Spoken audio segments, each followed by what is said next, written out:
hallo, Brigitte Winkler mein Name. Ich bin Vermittlerin oder Geschichtenerzählerin im Keltenmuseum in Hallein.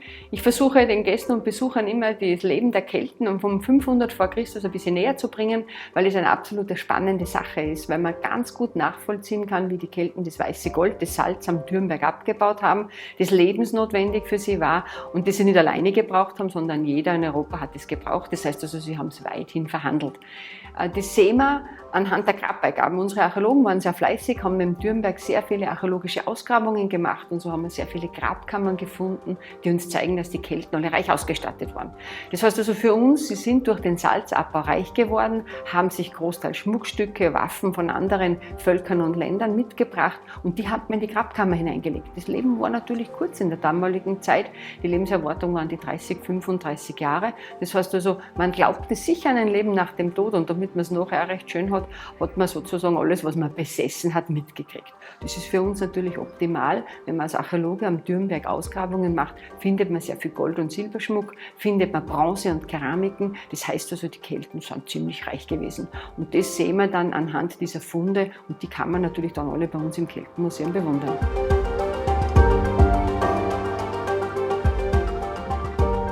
Lange Zeit war Pause und man hat kein Salz am Dürnberg abgebaut und mit 1198 beginnt der Salzabbau am Dürnberg auf ein neues. Die Fürsterzbischöfe waren es jetzt in der Zeit, die Salz, das weiße Gold, das wiederum so wertvoll war, abbauen wollten und auch wirklich ganz massiv abgebaut haben.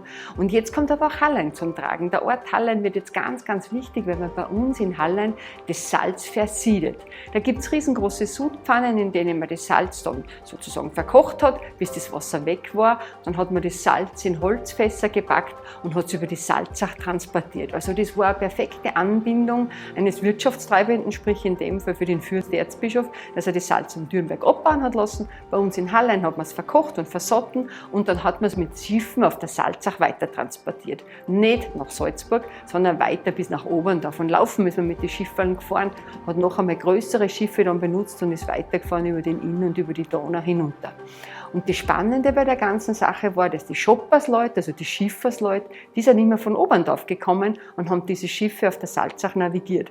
Und das große Drama, wenn ich jetzt mal so sagen möchte, dabei war, das waren lauter Nichtschwimmer. Der Erzbischof wollte nicht, dass die Schwimmer kennen, weil er immer gesagt hat, wenn die Ware in Gefahr ist, dann sollen die Leute auch gleich mit untergehen. Also drum waren die ganzen Oberndorfer Schoppersleute Nichtschwimmer in der damaligen Zeit.